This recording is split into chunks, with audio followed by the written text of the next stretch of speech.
What's up, y'all? Welcome back to Why Are We Here? I'm your host, Spencer Crandall. Our guest today is a New York Times best-selling author, USA Today columnist, and a senior political analyst for CNN. Her writing has been published in The Washington Post, Elle, The Daily Beast, The Wall Street Journal, The New York Observer, The New York Post, literally just all the places. Our guest is a fierce defender of her views and a force to be reckoned with, but what drew me to want to speak with her is the way in which she has these conversations. Her hypothesis about the radical dishing out of grace was a breath of fresh air to me, and I can't wait to dive into all of this with her. Please welcome Kirsten Powers. Thanks for having me. It's great to be here. Of course. I found you via, this is 2022, right? I found you like on an Instagram story, and someone was like, oh my gosh, you have to read this book. And so I checked it out, and although I'm not finished with it, your book, Saving Grace, has been really, really cool to read. I have been super frustrated about the way that I feel when talking about things that I disagree with people with. And so, so your kind of take on all these things and especially your take on grace was really a breath of fresh air to me. So I'd love to get into that with you. I think your journey kind of started with, and a big reason why I loved your take on this. It was kind of a self-aware reflection of maybe I'm a part of the problem. Maybe I'm a part of this. Maybe speak on how you got to this hypothesis that you have. Yeah. Well, a lot of people ask me, why did you write this book? And it's basically, necessity is the mother of all invention. And I really did hit a wall. I got to a point where I just felt like I can't go on feeling the way that I feel. Sometimes it was my behavior, but honestly, it was much more about the internal, what you were just talking about, how you feel about these things. And that I came to a conclusion that the way I was thinking about other people, sometimes talking about other people, sometimes interacting with other people it wasn't aligned with my values. And I believe in, loving your neighbor and loving your enemies. And I was like, could I even say that I'm even like slightly trying to do this? Because I'm not. I'm really actually at the point where I'm like, forget it. Like, it's not possible. It's not going to happen. I'm not even going to try. And I was just filled often with like contempt and hatred and things that I don't think are okay. I think it's totally fine to disagree with people. It's totally fine to feel strongly. It's fine to get angry. All those things are fine. But when you start dehumanizing other people, demonizing other people, even if you're just doing it internally, it's very toxic. And I felt that it was very toxic to myself. And I also recognized that sometimes I was being pretty toxic, particularly on social media. Yeah. And I just related to that so hard. And I think, especially during those election times, you have these conversations, or I have these conversations, and it's with people that I love. And that's what's so tough about this is it's my parents, it's my relatives, it's my best friends from high school or college. And you're like, I don't want to feel this way about this person. Even if we disagree or we agree, but just not 100%, I was feeling that exact same thing. So I really applaud you for your self-awareness. I think that's like a really, especially in today's day and age, to go, yeah, I don't like this about me. And for that to birth this amazing thing that is Saving Grace, your definitions of grace are really interesting too. And I'd always thought of grace as like more like politeness of like, I'll just be really nice. And that's me like kind of like bless your heart grace. Yeah, totally. which is very Southern, or kind of like where I come from. That's a lot of like, oh, we will pray for you grace. Yeah. Versus... Totally. I think kind of condescending grace. Exactly, which is not grace at all, right? And I love some of your definitions, and I'm just kind of rattle them off, and I'd love to kind of just hear your take on them. One that I loved is always seeing the possibility in something. I heard you say that, and I love that. I also heard you say unmerited favor, and then allowing other people to not be like you. What is like your big definition of grace, or is it kind of all those mixed together, blended together? Well, I think that, I did use the Christian definition just because I think it's a very paradigm shifting way to think about things. And you don't need to be a Christian to adopt that definition. Just the idea of unmerited favor, because a lot of times when we're feeling this way, we will come up with reasons that this person doesn't deserve our grace, right? And then to that, I would say, well, then you're not really talking about grace because it's unmerited. It actually is precisely for the person that you don't want to give it to and who you think doesn't deserve it because they've said something so offensive or they've done something so offensive that you feel justified, right? So that is a way to kind of, to stay focused on the idea of it's unearned. Like the other person just gets it just for existing. If you are a believer, you might say, I see God in that person, or I see the divine spark in the person. If you're not, you might just say, I see the humanity in this other person, regardless of what they're saying or doing or who they voted for. And doesn't mean you have to like them. Doesn't mean you have to, affirm what they're saying or any of those things. But the other definition that I used that was very helpful to me is, it's creating space for other people to not be you, which means this person gets to actually think things different than you, believe things that are different than you, and not be demonized and dehumanized and completely written off as, a worthless human being, which is, if we're being honest, what a lot of us do. And so it isn't, it isn't an affirmation. And so I think that's one thing. And I think you brought up a really important thing about the politeness. A lot of people said when I wrote a column before I wrote the book, basically saying all of this. And a lot of people said, but you always act with such grace on TV. And I was like, no. I'm polite. I'm civil. Right? It's like, I'm professional. Grace is an inside job. So you don't know what's happening in my mind. You don't know the contempt that I'm feeling. You don't know the things I'm saying about these people as soon as I leave, how I'm laying in bed at night, like just thinking how they're like the most evil people that have ever lived. So it's not, your behavior probably will improve, but the fact that you can have good behavior doesn't mean that you're acting with grace. And the person that was being harmed the most by all of this was me. And that's sort of my argument, is that we actually really harm ourselves much more than we harm other people typically, because most of us aren't walking up to people and saying, I think you're the worst human being ever. We're internalizing it, or we're talking that way about other people, and we're becoming corroded. Our insides are becoming corroded with all of this.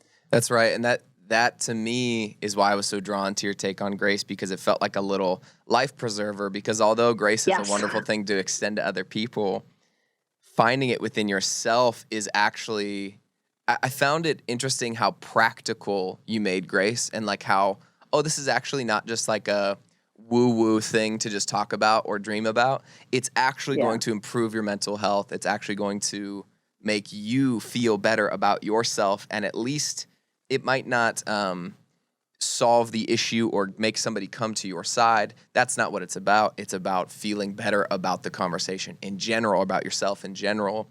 I just love that. I do wonder, you seem to be a convicted person, and I really admire conviction. How does conviction and grace live together? How is that relationship where you can be somebody who stands strong in their beliefs and also have this grace towards somebody who might think the exact opposite of you, or in a lot of cases, what we feel like is like detrimental to society, this other viewpoint? How do you balance the two? Well, I think that I balance them. I think one of the biggest problems is that we have such a misunderstanding of what grace is. And so it only seems contradictory if you have the misunderstanding about grace, right? If you think of grace as just being letting people get away with things, being a doormat, some of the things that we think of, and it has been weaponized in that way also a lot of times. People will say, just give so-and-so grace, who's done something really harmful. And it's like, no, that person needs to be held accountable, and that's not a lack of grace, right? So I think we have to stay in the right frame of mind about grace and see that there's nothing contradictory about speaking up and saying things. I have "Speak Your Truth" in the subtitle, that speaking out and saying what's true, that's not grace. You move into the kind of ungrace when you start having contempt and demonizing and othering and the things that we're seeing happening in our culture. And so when you think of some of the people, the most people with the strongest convictions in history, an MLK, for example, or a Gandhi, right? They acted with grace, but no one would ever say that they didn't have strong convictions and that they weren't speaking truth and they weren't continuing to speak out. It's just that I think that our culture today, and even back then, I think, there certainly were critics of MLK, and there are critics of MLK today as well, who think that that's too soft or whatever it is, because we live in a culture that really prizes domination. And that we think that dominating people is strong, right? Whereas I would argue that dominating people is not strong. It's actually weak. It's the easiest thing to do. So when people say, some people have said to me like, oh, grace, just letting people off the hook, that's so easy. And it's like, no, if you think grace is easy, you've never practiced it, because demonizing and dominating people is the easiest thing in the world. I know, because I've done it. Right. It's so easy. Like hating people, so easy. Really trying to see other people in all of their humanity as more than the thing they're doing, that's hard, right? Loving your enemies is hard. It's not easy. And so I think that we're just very confused. We're confused about what strength is. And I think that it's, like I said, even if you use MLK as an example, I read a lot of, like, John Lewis would be another example. Sure. Ruby Sales, who I interviewed for the book. These civil rights icons, they talk about how they had this posture in part to protect themselves. Like Nietzsche said, if you're going to fight the monster, don't become the monster. And so that's the problem. In the process of fighting back against terrible things, evil things in the culture, sometimes people start to adopt the tactics of what they're fighting. And so it's harmful to you. And I would argue that it's not really that effective either. I just don't, you might win the battle, but you lose the war. And so I think that they were in it for the long haul. Right. And John Lewis is somebody, and if people aren't familiar with him, I really highly recommend really any of the books that he's written.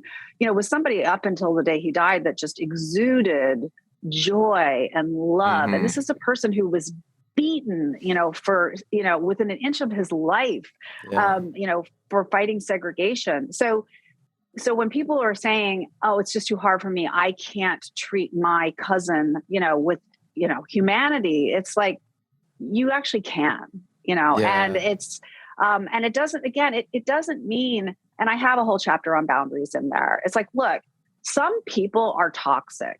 Like I don't mean they're inherently toxic, but their behavior is toxic. And if they're in that space where they really are being toxic and they really are making your life miserable, then you need to put boundaries around that relationship. And in some cases, you may have to cut the relationship off or put it on pause. So that's not a lack of grace, right? Being clear with people about how to interact with you is grace, I think. It's, it's saying like, I care about you and I want to be in a relationship with you and I want to talk to you about things, but you can't speak to me with contempt. You can't yell at me. You can't, call me names. You can't do these things. And if you can't adhere to that, then we just can't talk about this. Yeah. So often if I ever get into these conversations they're not my favorite conversations. So I'm always like, we can talk about this, but let's have a couple things to just start off with. I'm not trying to change your mind. I love you. Like I think this has been a big step forward for me, is because I used to just launch in and here are my facts. I have a note on my phone with my sources, all these, I am greater than thou. And now I'm sure that went great. Oh, so good. Yeah, definitely no turmoil. But you probably changed so many people's minds. I really did for a long time believe that if I could formulate an argument, that I could bring someone over to my side. And the reality is, oftentimes, like, I bet if we could ask people, if I could give you information that you even think is correct, would you change your mind? Their answer would still probably be no. So these big conversations that you have with loved ones, what are your pro tips as somebody who has sat across from people on live television in the big fancy lights and desks? You have that big moment of having this discourse with somebody. What are your ways or pro tips or sentences or quotes or whatever that keep you pointed towards grace in these conversations that are a little bit more practical? Well, I think for me, it really is that other people are allowed to not be me. And so to just be like, wow, that's a perspective. Yeah. And to really almost like think of it as, when you judge people, you basically kind of get entangled with them, right? It's because versus being discerning and just seeing it and then saying what you have to say. And I say in the book, figure out what you're a no to and then what you're a yes to. So if I'm like, wow, I'm really a no to that, I'm not going to take my time trying to convince this person as you just described, which is just usually a complete waste of time. If it's my job, I will make my points because that's what I'm supposed to do.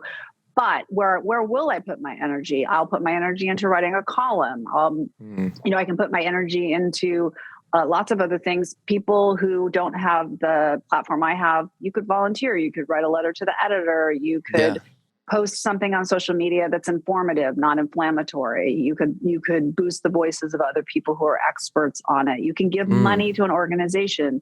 All these different things that we can do. You could start an organization. Yeah. You could run for office. You could all these different things, but instead, so often people think the solution is to start fighting with somebody on social media or yelling at their family member or all of these other things. And it's just not going to solve the problem. And it's going to make you feel crappy. That's the problem. You just never walk away from it feeling good. You're never like, that was time well spent.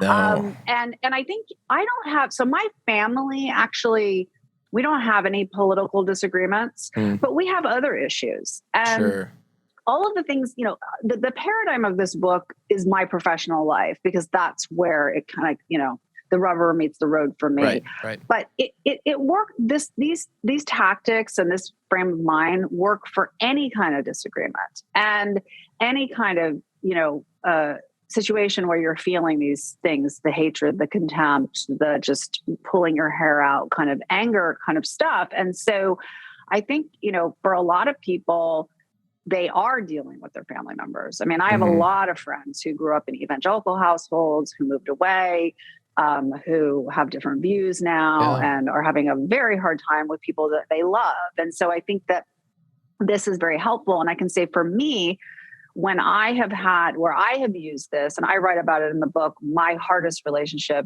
is my mother. And we've always had a very, very difficult relationship. Although close, it's not like we've ever been estranged or anything. But it was only through writing this book and getting to the place of having grace for her that I feel like we actually, for the first time, have a real relationship.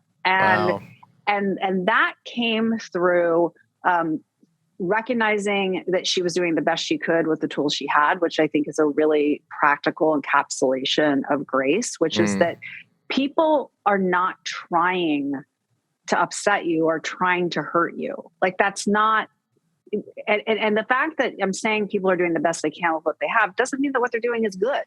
Right. It just means that, whatever led them to that place, whatever traumas, however they were raised, whatever they were taught, whatever community they live in, whatever church they go to, whatever, whatever it is that leads them, whatever media they're consuming, they are coming to this with good faith the same way you are. There are people who aren't. That's a separate category. And it's a minority. And so when I was able to really sit and think about my mother, 28 years old, she got pregnant with me out of wedlock, had to get married, didn't really want to be married. I don't think she even wanted kids, if we're being honest. Sure. And she was, sort of forced into this life that she didn't want. And by the time she realized that this wasn't what she wanted, that she had a husband and 2 kids, right? And I had a lot of empathy for that. And I was able to see this is a person who, because she came from a very Catholic family and because of the time that this was, she didn't really have any other options and she did the best she could. And I was able to have empathy for her and have grace for her. And what's so radical about it is when you get to that place of seeing somebody with grace, I don't even have to forgive her because I don't even think she did anything wrong. You see what I'm saying? Wow. Like, it's a very different That's thing when you amazing. just say, what else could she have done? She's a 28-year-old woman who is like way ahead of her time. She was a feminist. She became an archaeologist. She was one of the first, women with a career, dealing with all of the sexism and all the things. Sure. Right. And, at a time when working women, if you had kids, it was like, you couldn't even mention them. It's not like today where you can like, I got to go to my kid's soccer practice or whatever. Like, it was always like, it was just very, very difficult. And so to say she really was doing the best she could, and to just say, I feel for you. And I also see all the good things that I got out of having her as a mother. So that would be an example of, doesn't mean she doesn't still do things that are problematic, but what I do in that situation is I use boundaries. And so I'm just very clear about where I'm going to go and where I'm not going to go. And when you use boundaries, you don't get resentful. Yeah. Because like that in between that space, that's where resentment builds. Is your dad loves a political figure that you find repugnant and wants to talk to you about it, and you engage in it, and you never tell your dad, I don't want to talk about this. Mm-hmm. You get resentful. And the more resentment builds, then you start getting into contempt, and then you start getting into all of these other things, and then you flip out, right? Yeah, like absolutely. This is a cycle that we've all been in. Of course. And so boundaries are an act of grace, just to say, I can't have this conversation with you, or if I'm going to have this conversation with you, these are the boundaries we have to have around it. And to also have some compassion for your parents, right? I write about it in the book. I think about it with my nieces. I come from a liberal family. Mm-hmm. If one of my nieces came home and was like with a MAGA hat on, I would be like, what the hell is happening? Like, you know what I mean? Like, I would just be like, where did we go wrong? Like, I don't, you know what I mean? You would just feel like everything that you ever poured into this child was like, right. And so that's what it's like for the conservative parents whose kid goes away and comes back and tells them what idiots they are, right? Or not thinking like them. So that doesn't mean that you have to affirm it, but to have some compassion of like, what would that be like? Like, to have raised your children and now they come back and they're like, I don't believe in the religion that you believe in. I don't believe in the political 100%. Party that you believe in. And in most, you're in the South, most of those families, they've always believed that. Right. It's like everyone in their family has always believed the same things. That's how my family is. Everyone has always been a Democrat, right? Sure. It's like everyone has always been this. So it's like, and so to just say, like, to have a little empathy of where they're coming from, that this is kind of a shock to the system. And, who wants to have their kids coming home telling them how dumb they are? Yeah, I've had this conversation with my siblings many times because honestly, like, political stuff is political stuff, but for our family, we were raised pretty conservative, evangelical Christian, and very traditional Christian. And now I would say all four siblings land somewhere on a spectrum of just, I don't know. And so in that realm, my mom, who is, worked at our church for 15 years, if that just kind of tells the story in and of itself, I'm trying to remind my siblings, like, imagine if your kids came home, the exact example that you gave, and they believed something completely different than you, because that's what is happening with mom and dad. And so the compassion that you're speaking of, I think, is so emotionally mature, and I think it's very healing. I think it's the kind of thing that if you can really sit with it quietly, it's definitely helped our family a lot. One, we just don't really have the conversations as much because I think that's part of the grace is like, we're not trying to convince each other. So that's step one. Yeah. Two is I've had this conversation with my parents a couple of times, which is just like, I am so proud of you guys, even though like, obviously you had whatever, we all have things that we could take back or we do differently, but you did the best with what you could. And if I like who I am and I like where I am, then I have to at least accept those things as well. So I am just in real time retweeting you. That's all that's happening right now. Everything you talked about, I love. And I told my mom this, and it was very healing for her, And so I think that, I think even for someone just to say to their parents, like, this has got to be hard for you.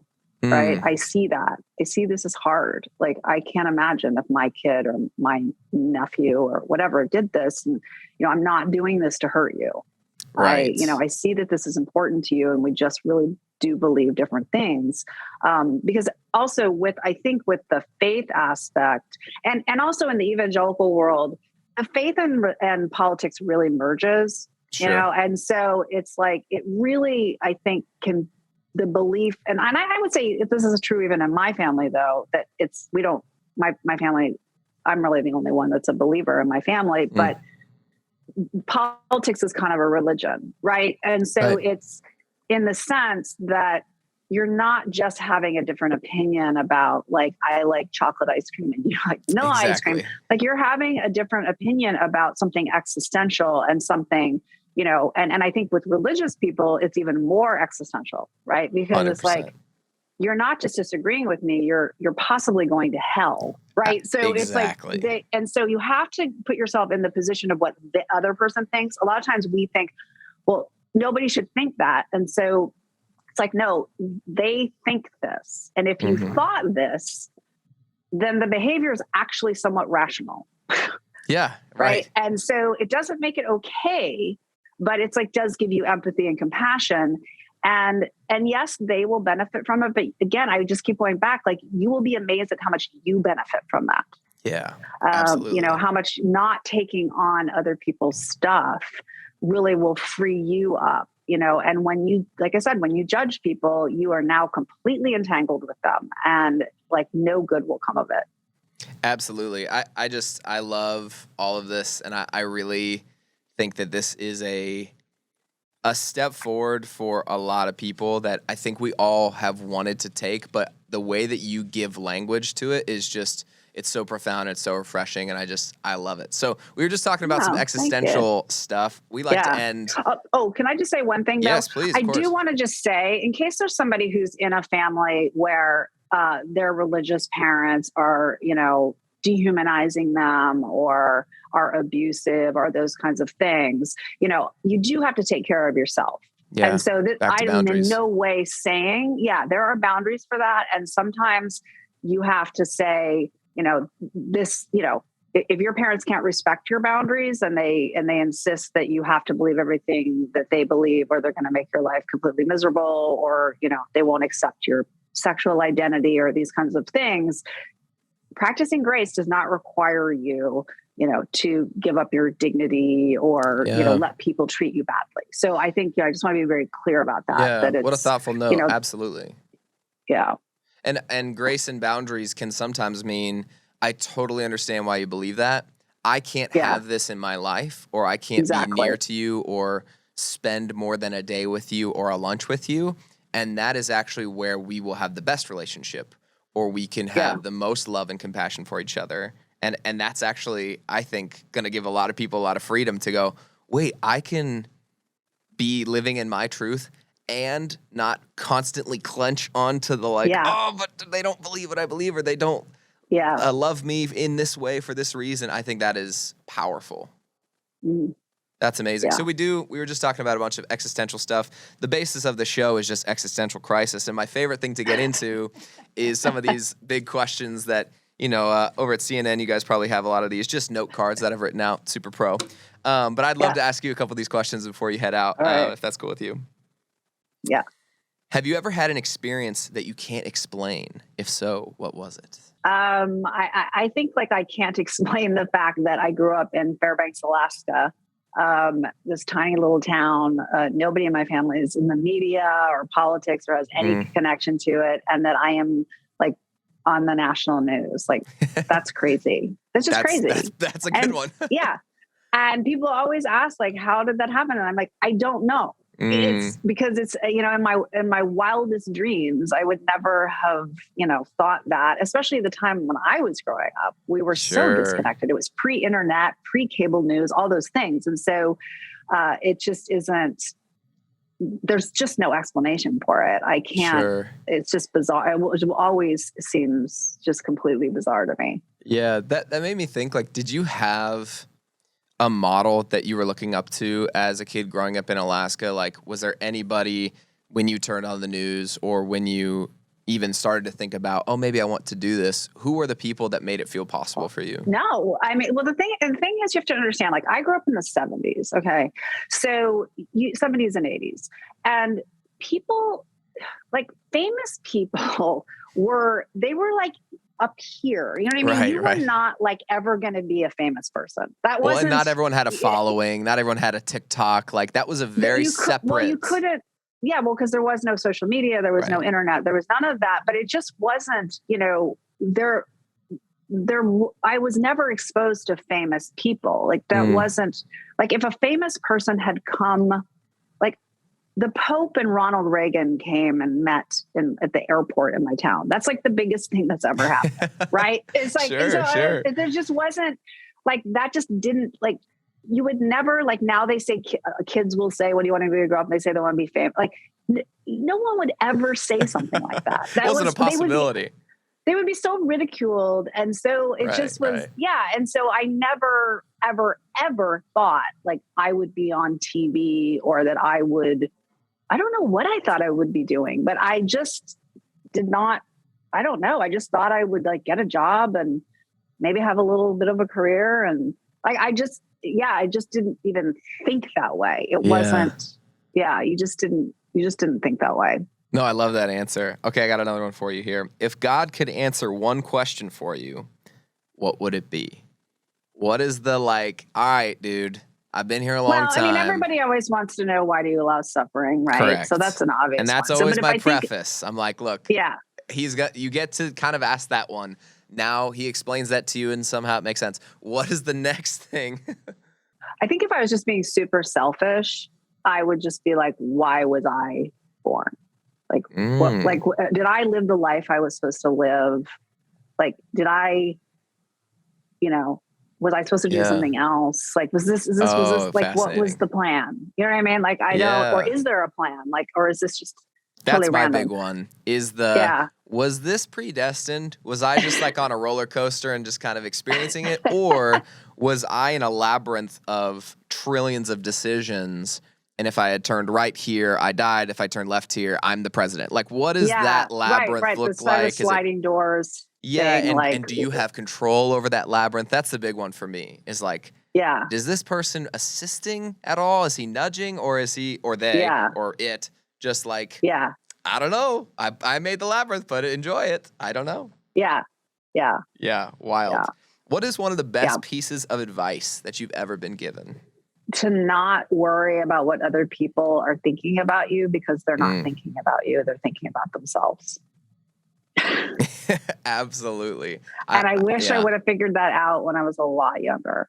That people think about it in your life. Like, how often do you actually, like, if in minutes do you spend thinking about people that aren't in your immediate, like your family, your spouse, like, it's like a minute a day, maybe, and that we think that we do so much because what are people going to think? Or people think this is like, people are not thinking about you. If I'm thinking about other people, it's selfishly in relation to me. It's like, what are they thinking about me? It's only pointed back at myself. I think that is life-changing advice. And it's something that I think maybe 2 or 3 years ago, I feel like I heard that and tried to make it a part of my life. And I think it is one of the most life-changing ideologies or like practical pieces of advice, because comparison, especially today with what you're talking about, where you can get online and see every political analyst, everything they've done, every author, every whatever, and you can immediately feel less than or greater than in toxic ways. And it's really fascinating. How do you deal with like social media and the way that all of this has kind of gone down of being an author, being a political analyst, and living on these spaces, especially when it comes to comparison? I don't spend a lot of time on social media, actually. I found out when I started this sort of project with Grace, and you mentioned the book was very practical, and there's a reason for that. Is because I basically sat there and said, okay, how do I take Kirsten today to Kirsten with grace, right? What is standing between me and that? Because I've already assented to the idea, but I can't get there. Right. And so one of the things that I discovered was spending time on social media makes it very difficult to have grace for people because it gets you so amped up. Mm-hmm. And it's so, what's the word for it? It's not that it's not completely untrue, but it's a representation of, it's like a blurred reality. It's not true want to put out there. Right. Yeah. And so you're kind of, contending with things that aren't totally on the level and totally on the up and up. And so it's like, I really limit it because I can't say that I'm strong enough. Put me on Twitter for a couple hours. I'm not really sure what I would do. So I still have feelings. I still get mad. I still, all the things. Right. And so I really try to limit things that were designed to get us outraged. So I would say Facebook and Twitter are like that. Instagram's not as problematic for me. And I don't, but I do try to avoid anybody who's really putting out like content that's supposed to make you jealous or that kind of stuff. I try to avoid the comparison thing, but I also think that I do struggle with comparison. It is one of my struggles. Me too. And I think that to always go back to remembering that it's not what you see is not what's going on. Yeah. And again, think of all your friends. Do you have a single friend who's not struggling with something? Right. I used to be very jealous of Anthony Bourdain. Every time he would come on TV, I'd be like, oh my God, he's got the best life. He travels the world. He's so cool. He's this and that. I'm such a loser, blah, blah, blah. And he committed suicide. Right. It's like, we just don't know what people are dealing with. And so, it's just always to remember that of like, it's very easy, but if you know somebody even slightly, it's amazing what people are dealing with. Yeah. And how they see themselves and all of these other things. And so, but that has been a struggle for me. And it's, and I think social media really exacerbates it. I don't remember struggling with it before social media. Me too. No, I feel the same way. I feel like socials came along, and when I was just living in society before social media, which feels impossible almost, like I didn't look at someone and go, man, I wish I had their life. It really felt like a more nuanced, complex, like, well, I'm sure they have stuff, but now I don't get the full picture. I'm just seeing the perfectly cut version of these people, and it's tough not to compare. But I think your like just limiting strategy is very potent and like wise to just say, I know what that is going to lead to, so I don't go down that road. Right. Yeah. Yeah. And I curate, it's like, if there's going to be someone where I'm seeing and I see it start happening, I just mute them or unfollow them or something until that has been the best thing for me is the unapologetic unfollow. Not that I have any contempt for you. Just I'm comparing myself to you. This is bad for me. Yeah. Yeah, totally. Yeah. 100%. Well, struggle's real. That's all I got for you. I really appreciate you. I've loved this conversation, and I'm just a huge fan. I can't wait to see just everything that you come out with, and we are a huge supporter of you guys. If you're listening, check out Kirsten Powers' book, Saving Grace. It is amazing. And I just want to say one more time, thank you so much for coming on the podcast. Thank you for having me. It was such a fun conversation. Of course. Thank you. All right, y'all. What a great conversation. That just felt like a drink of pink lemonade. I don't know why I went into this voiceover voice. But I love that combo. Kirsten is just wise and has so much... it feels controversial when you're listening to it, but you're like, this is what it should be. It should be giving people grace and understanding, and it was just awesome. So check out her book, Saving Grace. Make sure to subscribe. We're posting a bunch more clips on TikTok and Instagram. We have our Instagram at @WhyAreWeHere_podcast. So check that out. Other than that, we'll see you next week. We love you. Peace. Why are we here?